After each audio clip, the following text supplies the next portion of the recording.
আর ওয়াহাবি বলতে বোঝানো হয় আব্দুল ওয়াহাব নজদি রাহিমাহুল্লাহ। ওনার দিকে তাকে মনে করা হয় যে আব্দুল ওয়াহাব নজদির অনুসারী। এটা এদেশে একসময় কওমি উলামায়ে কেরামকে বলা হইতো, এখন এটা বুখারী শরীফের সহি হাদিস। আমি হাদিসের নাম্বারটাও ইনশাআল্লাহ আপনাদেরকে দিয়ে যাচ্ছি। বুখারীর হাদিস নাম্বার 1037।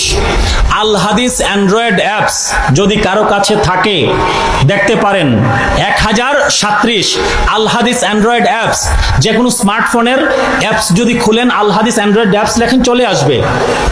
সালাফি আহলে হাদিসদের বানানোই সেই অ্যাপস, আমাদের না। আল্লাহর হাবিব সাল্লাল্লাহু আলাইহি সাল্লাম হাত মোবারক তুলে দোয়া করছেন। কি করছেন? হাত মোবারক তুলে দোয়া করছেন। তিনি বলছেন, আল্লাহুম্মা বারিক লানা ফি শামিনা ওয়া ফি ইয়ামানিনা। হে আল্লাহ, আপনি আমাদের শাম দেশে, সিরিয়াতে, ফিলিস্তিনে, জর্ডানে, এই কয়েকটা দেশকে একসাথে শাম বলা হতো, এই দেশগুলোতে আপনি বরকত দিন, এবং ইয়ামনে বরকত দিন, ইয়ামেন দেশে বরকত দিন। আল্লাহ সুবহানাহু ওয়া তাআলা আল্লাহর হাবিব সাল্লাল্লাহু আলাইহি ওয়াসাল্লাম বলছেন, শাম এবং ইয়ামনে আপনি বরকত দিন। পেছনে কিছু মানুষ ছিলেন, তাদের বাড়ি ছিল নাজদ প্রদেশে। কোন প্রদেশে? সৌদি আরবের বর্তমানে যে নাজদ প্রদেশ আছে, বর্তমানে তার নাম হচ্ছে রিয়াদ। সৌদি আরবের রাজধানী নাজদ প্রদেশে।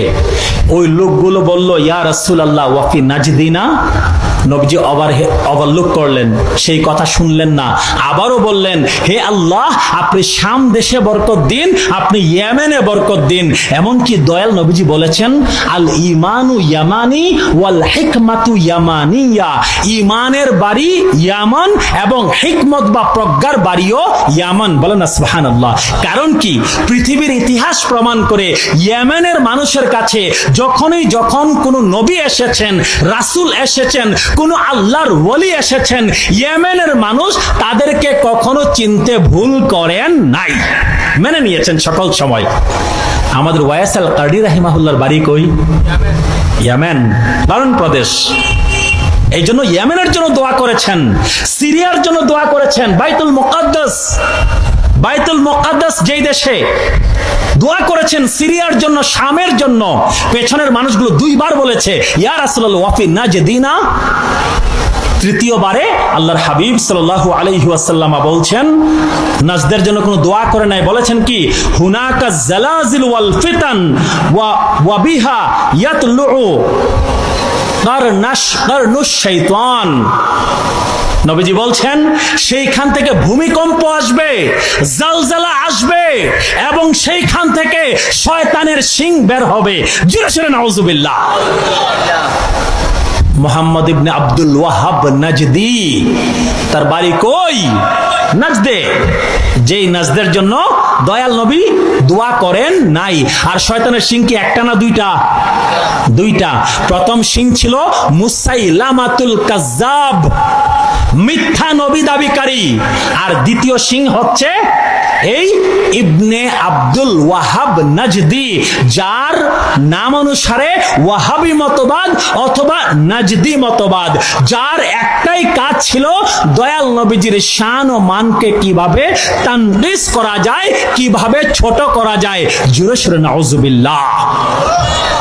এখন তারা অনেকভাবে ভুল ব্যাখ্যা বিশ্লেষণ করে এই নজকে তারা সরাতে ইরাকে নিয়ে গেছেন। জোরে সোরে নাউজুবিল্লাহ।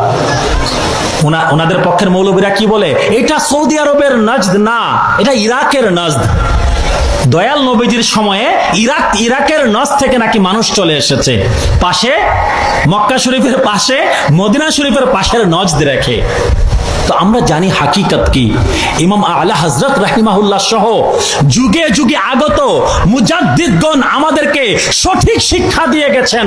আহলুস সুন্নাহ ওয়াল জামাতের যে আকীদা, নবীর আহলে বায়াতের যে আকীদা, সাহাবায়ে কেরামের যে আকীদা, খুলাফায়ে রাশিদিনের যে আকীদা, তাদের যে শিক্ষা আমাদেরকে যুগে যুগে মুজতাহিদ মুজাদ্দিদ ইমামগণ দিয়ে গেছেন। আমাদের ঈমানকে লুটা এতটা সহজ না। সুন্নি ভাইয়েরা, তরিকত তাসাউফপন্থী ভাইয়েরা, মন ছোট করবেন না।